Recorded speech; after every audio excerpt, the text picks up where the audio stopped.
Assalamu alaikum. I'm Razia Zahid. Today my topic is emotional abusing. Jazbati zyadti. What is emotional abuse? Constant, persistent after acknowledgement. Emotional abusing is any type of abuse that uses continual emotional mistreatment of any person, sometimes called psychological abusing. Emotional abusing can involve deliberately trying to scar or humiliate others. Emotional abusing में दो लोग होते हैं, एक abuser होता है और एक विक्टिम होता है। अब इमोशनल अब्यूजिंग के साइंस क्या हैं? उसमें आइसोलेट करता है और इग्नोर करते हैं दूसरों को। इमोशनल अब्यूजिंग के science, number 1, insulting other.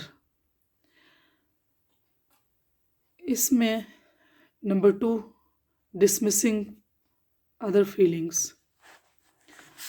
Number 3, embarrass other. Number 4, gaslighting or shifting blame. Number 5, criticize or pity things. Number 6, emotional blackmail others, guilt trip. Number 7, stonewalling or silence treatment. Number 8, passive aggression.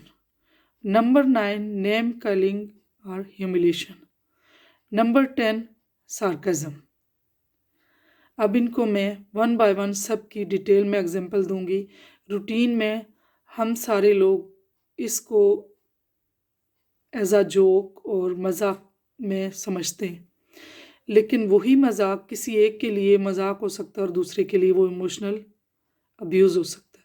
और ये भी ऐसे ही ज़ख्म दिमाग पे और उसकी emotions पे लगता है जैसे बाहर स्कार लगते हैं, वो हील नहीं होते और स्कार नज़र आता है। इसी तरह जब किसी के इमोशंस को ह्यूमिलेट किया जाता है, टॉर्चर किया जाता है, तो उसके भी माइंड में जो स्कार बनते हैं, जो उसके दिमाग में वो इम्प्रिंट हो जाते हैं और उसकी फ़िज़िकल हेल्थ में जो है ना इम्पेक्ट करते हैं और उसकी पर्सनैलिटी को डिस्ट्रॉय करते हैं।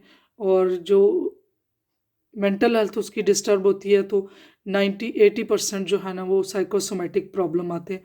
वो जो डिजीज़ आती हैं बॉडी में, वो इसी वजह से आती हैं कि जो इमोशनल टॉर्चर होते हैं तो वो स्कार बनते हैं माइंड में। Number 1, insulting others. इसमें तो कोई इस चीज़ को भी एक बिल्कुल ही नॉर्मल और रूटीन में और एक नॉर्मल बात समझी जाती है। मीन किस्म के जोक किए जाते हैं, ह्यूमिलेशन होती है, दूसरों को नीचा दिखाया जाता है और दोस्तों के सामने, फ्रेंड्स के सामने, फैमिली के सामने। और जो इस तरह की इंसल्ट होती है उसमें अब्यूज़र जो ना बड़ा सेंसिटिव होते हैं, उनको बड़ा इंजॉय करते हैं दूसरों की फीलिंग्स के साथ प्ले करके। और नाम बुरे बुरे नामों से घरों में भी अक्सर मोटी, पतली, अंडरवेट, लूज़र, इस तरह की जो है ना ये इमोशनल अब्यूजिंग है। और बड़े आराम से ये रिलेशनशिप में भी रूटीन के तौर पे यूज़ हो रहा था। तो ये माइंड हमारा प्रोसेस करता है और इस नेगेटिव इमोशन को नेगेटिवली ही लेता है। अब्यूज़र जो है ना वो दूसरों को जज करते हैं और वो सोचते हैं कि दूसरे उनसे कमतर हैं। वो वर्बल कम्युनिकेशन से भी करते हैं और पैसिव एग्रेशन और दूसरों को कंट्रोल करने के लिए। नंबर 2 पे जो आती है डिसमिसिंग अदर फीलिंग्स। अब दूसरों की फीलिंग की परवाह ना करना, दूसरों को ये शो करना कि उसकी वो कोई केयर नहीं है।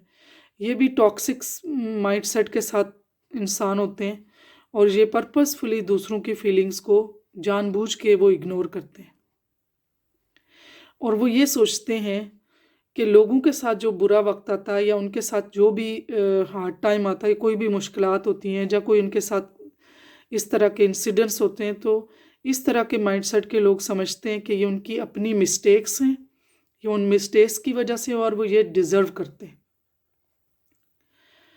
इसी तरीके से स्पाउस और फ्रेंड में भी ये वाला जो है ना इमोशनल अब्यूजिंग होती है। अगर फॉर एग्ज़ाम्पल अगर किसी के दोस्त या फैमिली स्पाउस में से कोई एक अपने पार्टनर के साथ शेयर करे कि आज उसके साथ कोई ऑफिस में या बॉस ने उसको स्क्रॉल किया, तो उसको फ़ौरन से कहेंगे कि you must make something wrong. वो कहते हैं कि आपने ही कोई ऐसी गलत काम या ऐसी कोई गलत बात की होगी जिससे आपके बॉस को आपने मजबूर किया, तो वो आप पे उन्होंने गुस्सा किया। मतलब ये हर हाल में ये जो है ना एट्रीब्यूट जो है ना वो दूसरों की जो मिस्टेक्स हैं वो एट्रीब्यूट करते हैं कि उनकी गलतियों से हैं, और जो अपनी जब मिस्टेक्स होती हैं तो वो एट्रीब्यूट करते हैं कि वो एक्सटर्नल इन्वायरमेंट की वजह से हैं। नंबर 3 पे आता है एम्ब्रेस अदर्स, दूसरों को बार बार शर्मिंदा करना। ये लोग भी बाय नेचर और बाय बर्थ ऐसे होते हैं जो दूसरों को जो है ना शर्मिंदा करके उनको सुकून आता है। इस तरह के जो अब्यूज़र जो होते हैं उनको हमेशा वो दूसरों की नेगेटिव चीज़ों को देखते हैं, वो पॉजिटिव चीज़ों को नहीं देखते और हर चीज़ में से वो नेगेटिविटी ढूंढते हैं। इसकी मिसाल ऐसे अगर किसी ये भी जो है ना फैमिली में स्पाउस में ये वाला अब्यूज़र जो है ना अब्यूजिंग जो है ना हो रही होती है। इसमें जैसे किसी की बहन है पार्टी में तैयार हो रही है या किसी की वाइफ है, तो वो जो अब्यूज़र है वो उससे कहेगा कि उसको तंग करने के लिए कि ये जो आपने कपड़े पहने हैं, ये ड्रेस जो है वो ट्रेंडी इनफ नहीं है, ये वाला इस पार्टी के लिए सूटेबल नहीं है। तो वो उनका पर्पस सिर्फ ये होता है कि उनको दूसरे लोगों से वो अलग करें, कि वो जब उनको इस तरह से ह्यूमिलेट कर रहे हैं तो नेक्स्ट टाइम वो पार्टी में नहीं जाएंगी और वो अपने आप को ही उनकी सेल्फ एस्टीम लो हो जाएगी। तो ये जो अब्यूज़र होता है ना, इस तरीके से छोटी छोटी बातों में जो है ना ये मजाक के तौर पे वो अपनी तरफ से मजाक कर रहे होते हैं, लेकिन ये एक इमोशनल अब्यूजिंग है जो उसके उस पर्सन के लिए ये एक टॉक्सिक है। नंबर 4 पे गैस लाइटिंग और शिफ्टिंग ब्लेम, ये भी बहुत ज़्यादा आराम से जो अब्यूज़र होता है वो अपनी ही मिस्टेक्स अपने ही पार्टनर पे या अपने कुलीग पे या दूसरों पे वो ब्लेम शिफ्ट कर रहा होता है। जो उसकी अपनी मिस्टेक्स होती हैं वो उस दूसरे को बोल रहा होता है कि आप जो है ना सिंसियर नहीं हो, आप लायर हो।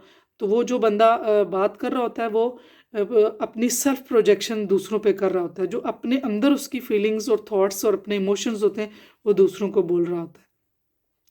वो दूसरों को कहेगा कि आप जो है ना अनस्टेबल माइंडसेट के हैं, आपकी फैमिली बड़ी लो बैकग्राउंड से है और टॉक्सिक माइंडसेट की फैमिली है, आपकी फैमिली ने आपकी ग्रोथ अच्छी नहीं की, डेवलपमेंट आपकी अच्छी नहीं की है, आपकी फैमिली टॉक्सिक थी या आपकी फैमिली ठीक नहीं थी, इस वजह से उन्होंने आपकी जो है ना सेल्फ डेवलपमेंट ठीक नहीं की है। तो इस तरह से वो हर चीज़ जो है ना वो पोर्ट्रेट करते हैं और इस जो है ना ये बड़े ब्लंटली झूठ भी बोल लेते हैं। और इसमें जो पर्सनैलिटी आती हैं वो नार्सिस्टिक पर्सनैलिटी भी आती हैं और डिफरेंट किस्म की पर्सनैलिटी डिसऑर्डर्स के लोग होते हैं, वो आराम से गैस लाइटिंग शिफ्टिंग ब्लेम वाला अब्यूज़ जो है ना वो कर रहे होते हैं अपने जो भी पर्सन होता है उनके करीबी या उनके हल्का बाब में, तो ये आराम से ये वाले वो गैस लाइटिंग यूज़ करते हैं। नंबर 5 क्रिटिसाइज पीपल ओवर पिटी थिंग्स। इसमें भी जो अब्यूज़र होते हैं ये बहुत ही इनको कोशिश होती है इनको जो कोई चांस मिल जाए, छोटी सी मिस्टेक भी हो तो वो इसको मौके को ज़ाया नहीं जाने देते, छोटी छोटी चीज़ों पे जो है ना उसकी इंसल्ट कर देते हैं और उन चीज़ों को जो है ना बड़ा बना के रखते हैं। इसमें मिसाल के तौर पे अगर वाइफ ने खाना बनाया या फर्स्ट टाइम पास्ता बनाया तो उसको बजाय इसके कि वो उसकी तारीफ़ करे, अगर तारीफ़ नहीं कर सकते तो वो खामोश रहे, लेकिन उसमें से छोटे छोटे कीड़े निकालेंगे, इसमें नमक कम है, इसमें मिर्चें तेज़ हैं, इसमें ये है। तो ये टॉक्सिक जो है ना रिलेशनशिप में ऐसे जो है ना इमोशनल अब्यूजिंग होती है। इस इमोशन वाले अब्यूज़र में जो है ना लोग पब्लिकली बड़ा अपने पार्टनर को या बहुत बूस्ट करेंगे, उसकी बड़ी तारीफ़ करेंगे, लेकिन अकेले में उसके बहुत ज़्यादा अब्यूज़ करेंगे और ये भी बड़े नेगेटिव चीज़ों को देखते हैं और पॉजिटिव चीज़ों को इग्नोर करते हैं। नंबर 6 पे है ब्लैकमेल अदर्स और गिल्ट ट्रिप। इसमें भी जो है ना, ये भी फैमिली में और स्पाउस में होता है। इसमें जो हमेशा जो है ना ब्लैकमेल मैनिपुलेट करते हैं और हमेशा जो है ना फेक टेक्निक यूज़ करके दूसरों को कंट्रोल करते हैं और अब्यूज़ करते हैं। जिस तरह से शादी के मामले में अपने पेरेंट्स जो हैं अपने बच्चों को ब्लैकमेल करेंगे कि आप नहीं करेंगे तो हम ये कर देंगे, फिर ये पार्टनर भी, आप अगर छोड़ गए तो मैं सुसाइड कर दूंगा।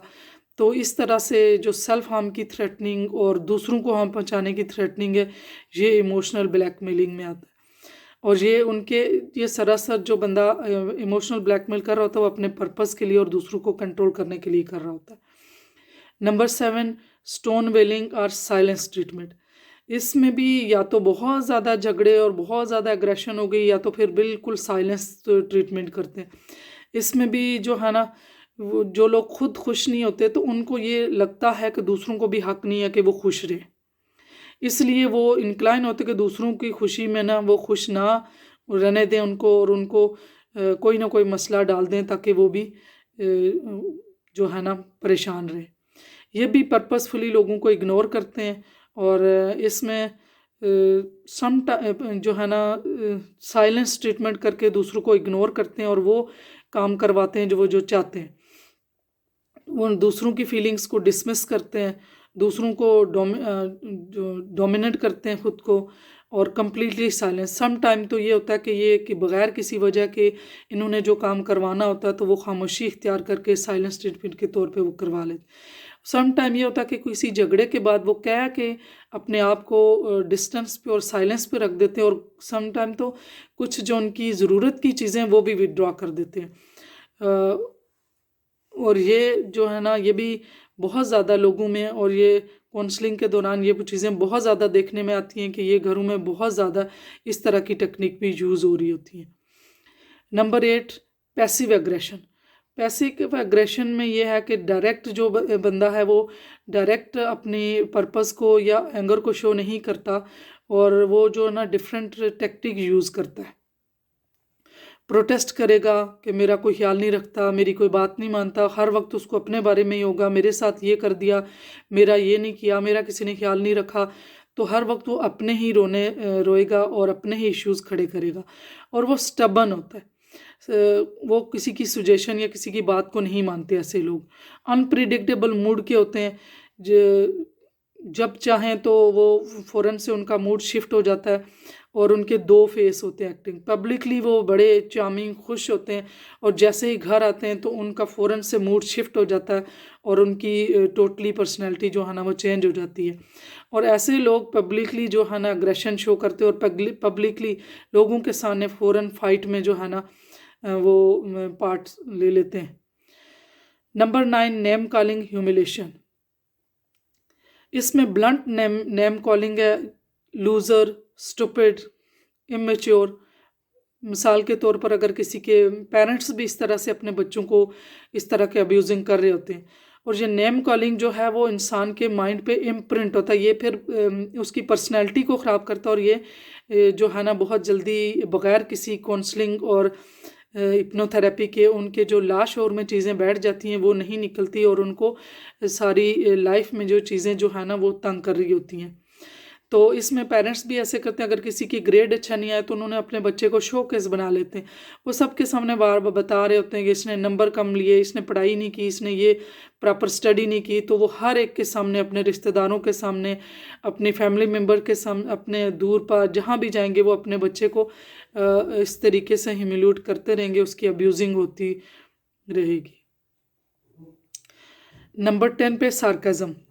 इस तरह के जो सार्काज़म वाला इमोशन अब्यूज़र है, ये बड़ा ही बाज़ार देखने में कूल और बड़ा ही चार्म होगा, लेकिन वो बात इतनी गहरी और इस तरह से कर जाते हैं कि जिस तरह से उसके अंदर जो ना बड़े तंज अमेज़ मीनिंग्स होते हैं।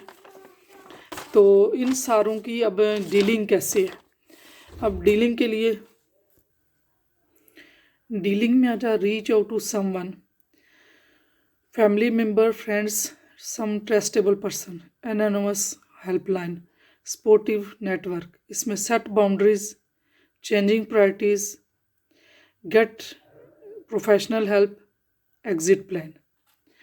अब जो क्रिएट अ सेफ्टी प्लान, जो सेट बाउंड्रीज में है उसमें create safety plan, set boundaries, exit plan. If abuser is not physical but emotional abuser will escalate into a physical abuser. So make safety plan like money, पैसों के regarding, contact number, और किस बंदे से मिलना है, कहाँ जाना है, कब जाना है और कैसे जाना है और किस तरह से अपने आप को सिक्योर करना है. क्योंकि जो बंदा इमोशनल अब्यूजिंग कर रहा है तो वो जो है ना फिजिकल अब्यूजिंग की तरफ भी जा सकता है. तो सबसे प्रायोरिटी पे जो अपने आप को सेव करना है, तो क्योंकि जब ऐसी सिचुएशन हो तो आपके पास पूरा ऐसा सिस्टम हो कि आप किसी सेफ जो है ना जगह पे जा सकें. नंबर 3 है प्रायोरिटाइज योर सेल्फ. उसमें create for your self plan, going for walk your self, call for family members friends without telling your partner. उसको बताए बगैर अपने दोस्तों से सोशल रिलेशनशिप रखें. जो इमोशनल अब्यूज़र होते हैं वो आपको अकेला ही करना चाहते हैं. तो जब बंदा अकेला होता है तो उसको जो है ना मेंटल सिकनेस ज़्यादा हो जाती है. तो अपने लिए कोई सोशल जो है ना नेटवर्क रखें और अपने आप को अंडरस्टैंड करें कि आपका राइट है, राइट टू फील सेफ. आपका यह हक अपने आप को सेफ फील करना, right to say no, right to make mistake. अब अगर किसी इंसान से मिस्टेक होती है तो इंसान का राइट है, इंसान मिस्टेक कर सकता है. Right to express your feelings, support and resource. Crisis text line पे करें, नेशनल डोमेस्टिक वायलेंस हॉटलाइन पे करें. ये तो बाहर के मुल्कों में ये सारे हॉटलाइन होती है. हमारे यहाँ भी काफ़ी जो है ना ये डोमेस्टिक वायलेंस और दूसरे वायलेंस के लिए जो नंबर इमरजेंसी नंबर है और ये सपोर्टिव सिस्टम है. Safe horizon hotline. Seek professional help. इसमें प्रोफेशनल हेल्प की बहुत ज़रूरत है क्योंकि जो इमोशनल अब्यूजिंग में रहेगा जो पर्सन, जो विक्टिम है, विक्टिम को एंग्जाइटी हो जाएगी, डिप्रेशन हो जाएगा और पोस्ट ट्रॉमेटिक स्ट्रेस डिसऑर्डर हो जाएगा. तो इन सब के लिए एक प्रोफेशनल हेल्प की ज़रूरत है और उसे प्रोफेशनल हेल्प के पास जाना चाहिए ताकि वो इन चीज़ों को सिक्योर कर सके.